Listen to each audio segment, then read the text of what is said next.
13,000 करोड़ रुपए के लिफ्ट और एस्केलेटर उद्योग पर भारत का सबसे बड़ा इंटरनेशनल सोर्सिंग एक्सपोजिशन का उद्घाटन मुंबई के बॉम्बे एक्सीवेशन सेंटर में जाने माने रियल एस्टेट टाइकॉन और उद्योगपति डॉक्टर निरंजन हीरानंदानी के हाथों किया गया।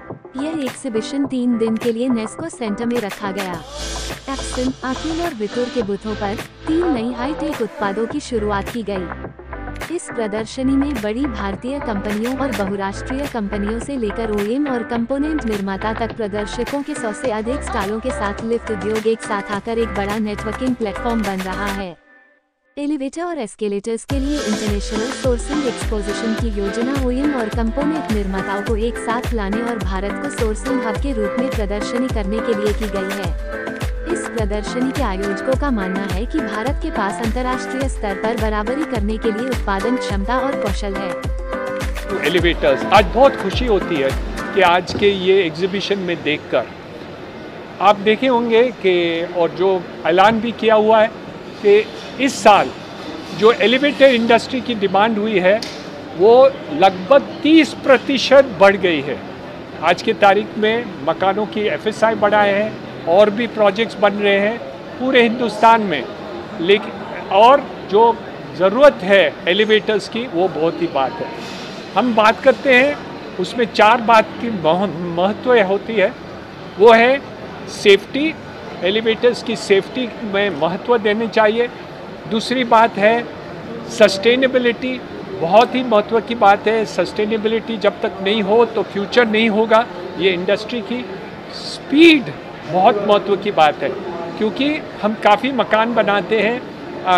आज देखिए कल धरावी का ऐलान हुआ कि अदानी वो प्रोजेक्ट कर रहे हैं, लगभग 60,000 मकान सिर्फ देखेंगे तो वो एक ही प्रोजेक्ट के अंदर 60,000 मकान बनने वाले हैं जो रिहैबिलिटेशन है। उसके साथ पास देखेंगे तो 1 लाख मकान और भी बनेंगे जो ओपन मार्केट के लिए। तो इसमें हम समझ सकते हैं कि हमारी इंडस्ट्री रियल एस्टेट में बढ़ोतरी ज़रूर हो जाएगी और आगे भी देखा जाएगा तो इसका कोई कम होने की कोई पॉसिबिलिटी नहीं है। नीति आयोग ने अनाउंस किया है कि रियल एस्टेट और इंफ्रास्ट्रक्चर जो आज 7.5% हमारे जीडीपी का भाग है वो 2030 में 15% से ऊपर ही होगा। तो आप समझ सकते हैं कि जैसे हम $5 ट्रिलियन इकोनॉमी जो प्रधानमंत्री नरेंद्र मोदी जी ने ऐलान किया उसका ये बढ़ोतरी होगी तो ये इंडस्ट्री का फ्यूचर भी बहुत बड़ा है। लेकिन ज़्यादातर लोगों को जो घर मिलेगा वो बहुत फ़ायदेमंद होगा, अफोर्डेबल होगा और हम समझते हैं कि हर पूरे देश में ये इंडस्ट्री का भाग हो रहा है। एक हमने यहाँ एक प्रोडक्ट यहाँ दिखाई है एग्जीबिशन में, जो एलिवेटर का मोटर अहमदाबाद में बना रहे हैं। मुझे आश्चर्य हुआ कि ये motor fastest motor in the world और सबसे बड़े लिफ्ट में उपयोग कर सकते हैं। तो ये एक बहुत अच्छी बात है कि हमारे जो मैन्युफैक्चरर्स हैं हिंदुस्तान में वो पूरे विश्व को कंपटीशन दे रहे हैं और हम यहाँ सोर्सेस करेंगे। इसलिए हमारा जो मेक इन इंडिया प्रधानमंत्री का एक लक्ष्य है वो पूरा होने का आज ऐसे लग रहा है कि काफ़ी अलग अलग इंडस्ट्री में ये हो रहा है। इसलिए मैं बधाई देना चाहता हूँ इंडस्ट्री को और पूरे हिंदुस्तानी को कि ये हमारा चैम्पियनशिप भाग दिख रहा है ये आज के एग्जीबिशन से। धन्यवाद।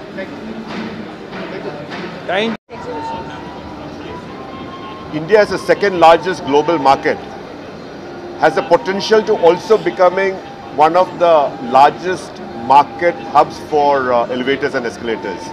So the idea of this exhibition is to sort of promote India as a marketing hub for the elevator industry. Up to now, China has been the largest market, and I think we have the potential to become an alternative to China. Where did people come from this exhibition? I'll answer that. Yeah. So we have ये exhibition में participation both Indian companies का है और international. तो Germany से लोग आए हैं, Italy से आए हैं. There's a company from Switzerland and there's also a company from Japan. So it's a mix, 60% Indian and about 40% international. If you talk about Indian market, so what is the talk about Indian market, इस तरह से क्या role रहेगा, किस तरह से देखते हैं आप इंडियन मार्केट? इंडियन मार्केट जो है फास्टेस्ट ग्रोइंग मार्केट जो इंडिया का ही है। चाइना तो सबसे बड़ा है, लेकिन इंडिया का मार्केट जो है सबसे फास्टेस्ट ग्रोइंग है। और उस सिचुएशन में जो मैन्युफैक्चरिंग कैपेबिलिटी हमारे पास है is much better than what is there in Europe और अमेरिका और एनीवेयर एल्स। और वो मैन्युफैक्चरिंग कैपेबिलिटी एक्सप्लॉइट करना इज आवर रिस्पॉन्सिबिलिटी। और ठीक है, मार्केट बड़ा है इंडिया, और लोकल फोकस करेगा तो इट इज नॉट गुड, आपको इंटरनेशनली फोकस करना है। इसके अलावा एग्जीबिशन को ऑर्गेनाइज करना कितना टफ टास्क रहा, क्योंकि इतनी बड़ी बड़ी कंपनियों को एकत्रित करना और एक जगह पर करना बहुत मुश्किल टास्क है, कितना मुश्किल रहा? हम एग्जीबिशन 3 दिन का रखते हैं, पर मेहनत करते हैं 2 साल के लिए। तो 2 साल के लिए हम पूरा एग्जीबिशन को प्लानिंग करते हैं, एग्जीबिशन का प्लानिंग करते हैं, प्रमोशन करते हैं। We travel all over the world just to promote the event, specially as Tak Matthews rightly said, we are trying to make India the global sourcing hub for the elevator industry, and we are trying to uplift the Indian companies in the global market. Ma'am, हमने सुना है कि Covid के बाद से तीसरी बार जाकर ये एग्जीबिशन तीसरी बार ऑर्गेनाइज हुआ, तो कितना कठिन रहा है एक साथ एग्जीबिशन सबको लाना? Say that. फाइनेंशियली डेफिनेटली बहुत मुश्किल था, क्योंकि आखिर शो से हमारा रेवेन्यू मिलता है, और रेवेन्यू नहीं है तो क्या करें। नॉट ओनली दैट, काफ़ी एग्जिबिटर्स जो पेमेंट किया है हम लोगों ने उसको डिस्काउंट दिया है, मतलब उन्होंने इन्वेस्टमेंट तो किया है, so we have given them a discount on the period where we didn't hold an exhibition. So for हर चीज़ से देखेगा तो इट इज़ डिफ़िकल्ट। दूसरा चीज़ ये है कि कॉस्ट तो ऊपर गया है, लेकिन रेट्स तो था 3 साल पहले का rates, so it has been difficult. लेकिन आखिर ऑब्जेक्टिव तो मेरे ख्याल से अचीव हो गया, सो इट इज़ सेटिस्फाइंग। आज के दौर में कई सारी विदेशी कंपनियां हैं, लेकिन साथ में उसकी इंडियन कंपनीज भी इस एग्जीबिशन में है। तो इंडियन मार्केट को या इंडियन कंपनीज को आप कहाँ देखते हैं, इस तरह से कम्पीट कर पाएंगे? तो जिस हिसाब से मैडम ने बोला है, जहाँ एक इंटरनेशनल कंपनी है, हम लोगों ने कोशिश किया है कि मिनिमम 2 इंडियन कंपनी भी होना चाहिए। So it is a platform for giving encouragement and giving opportunity to Indian companies. और नॉर्मल सिचुएशन में हर एग्जीबिशन में बहुत चाइनीज़ कंपनीज आता है, और हम लोगों ने एक डिसीजन लिया है कि हमको इंडियन कंपनीज के लिए एक प्लेटफॉर्म बनाना बहुत ज़रूरी है। नई तकनीकी का जो उपयोग हो रहा है, वित्त उद्योग में जो नई तकनीकी का उपयोग हो रहा है, इंडियन मार्केट को उससे कितना फायदा हो रहा है आने वाले समय में? दोबारा जो एक्सीलेटर उद्योग में नई टेक्नोलॉजी का इस्तेमाल हो रहा है, उससे कितना बेनिफिट होगा? जो पुराने ज़माने में जो टेक्नोलॉजी इंटरनेशनली जो लॉन्च करते थे, काफ़ी सालों करीबन 10-20 साल के बाद इंडिया में आते थे। अभी लॉन्च जो है इज़ ऑलमोस्ट साइमल्टेनियस। हमारा पीछे जो स्टॉल जो है विटूर, इंटरनेशनली जो सेफ्टीज लॉन्च किया है, साथ साथ इंडिया में भी लॉन्च किया है। उसी हिसाब से हर जगह पे देखेगा तो यू विल फाइंड दैट। अभी Gen 3 जो लॉन्च किया ओटिस बूथ में, वो भी इंटरनेशनली लॉन्च किया है, उसी सेम टाइम पे इंडिया में भी लॉन्च किया है।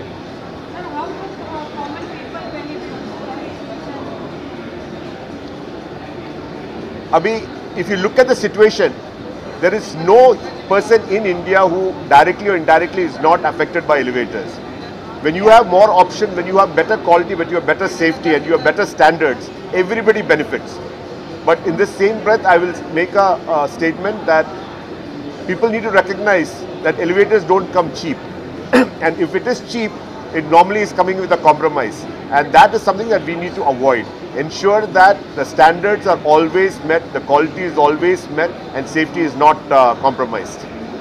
इसके अलावा एग्जीबिशन की बात करेंगे और बुकिंग क्या एक्सपेक्टेशन है, और आज की जो बुकिंग की है वो क्या एक्सपेक्टेशन से ज़्यादा है, किस तरह का बताना चाहिए? ये एलिवेटर शो 3 साल के बाद हो रहा है, तो it is the first show after Covid which is done on such a large scale. तो हमारा expectations है that we are going to get definitely over 10,000 visitors across 3 days. जब हम लोगों ने लॉन्च किया था, हमारा टारगेट था 5,000 विजिटर्स, लेकिन मेरे हिसाब से एक दिन सबसे पहले दिन ही 5,000 क्रॉस करेंगे हम लोग। और नंबर ऑफ एग्जिबिटर्स हम लोग 50 नहीं तो 60 एग्जिबिटर्स का प्लान था, हम लोग ऑलरेडी 150 के आसपास हो गया. So it is everything is multiple times bigger than what we had plan. और एक हम कोशिश, मोदी के जिस तरीके से योजनाएं चल रही है उससे आप लोग किस तरीके से जुड़ेंगे या लोगों को? तो I start with make in India. जो हमारा every activity is based on meeting that make in India for the elevator and escalator industry. 2020 में हम लोगों ने एक एसोसिएशन भी लॉन्च किया, elevator and escalator component manufacturers association of India. और हमारा टारगेट और ऑब्जेक्टिव ये है to ensure that that particular aspect is given full encouragement. And we are also trying to encourage foreign companies to come in to India and set up their manufacturing base in India. And इधर 2-3 companies है जो अभी तक India में presence नहीं था.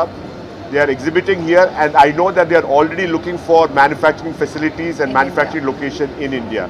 नाम तो बताना नहीं चाह रहा हूँ, but they are already working on building up their local establishment. Sir, इस तरीके के एग्जीबिशन से आपको लगता है कि लोगों को बेनिफिट होगा या एक दूसरे से जो हमारी कंपनियां हैं वो जुड़ेंगी और उसका बेनिफिट जो है इंडिया को मिलेगा? डेफिनेटली इंडिया को मिलेगा. एक तो प्लेटफॉर्म बन गया, और प्लेटफॉर्म के साथ साथ it's also getting into a situation where people recognise India का कैपेबिलिटी क्या है, हमारा पोजीशन क्या है. अभी 2-3 एग्जिबिटर्स है जो वर्ल्ड क्लास प्रोडक्ट्स लॉन्च कर रहे हैं. So we are managing to show what we are capable of doing. तो आप लोगों से अगर कोई जुड़ना चाहे तो किस तरीके से कॉन्टेक्ट कर सकते हैं? आप लोगों से अगर किसी को जुड़ना हो तो किस तरीके से जुड़ सकते हैं या आप लोगों को कैसे कॉन्टेक्ट करें? कॉन्टैक्ट पॉइंट मेरा मोबाइल नंबर है 9820180551. मैं कभी बंद नहीं करता है. Unless I am on a flight I never switch off my phone. वो कॉन्टैक्ट कर सकते हैं at any point. yes, and we've also given our email IDs across all the press. Ma'am, जो एग्जीबिशन है वो किस तरीके के लोगों के लिए है? मिडिल क्लास है, हाई क्लास है, किस तरीके से? ऐसे कुछ नहीं है, it's only for the elevator industry, so there is no class or anything, but it's only for the elevator industry. और जिस हिसाब से मैंने बोला है, टुडे इन इंडिया हमारे पॉपुलेशन में डायरेक्टली और indirectly every person is dependent upon an elevator and escalator. Station में गया आपको एस्केलेटर है, नहीं तो लिफ्ट है. आपको कुछ सामान लाए तो हर जगह पे फ्रेट लिफ्ट है.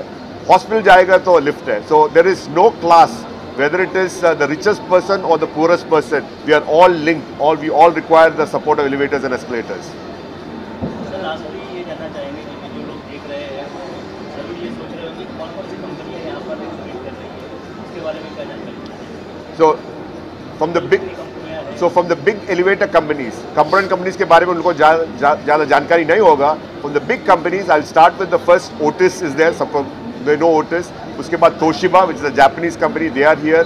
Johnson Lifts जो मार्केट लीडर है इंडिया में, they are an Indian company.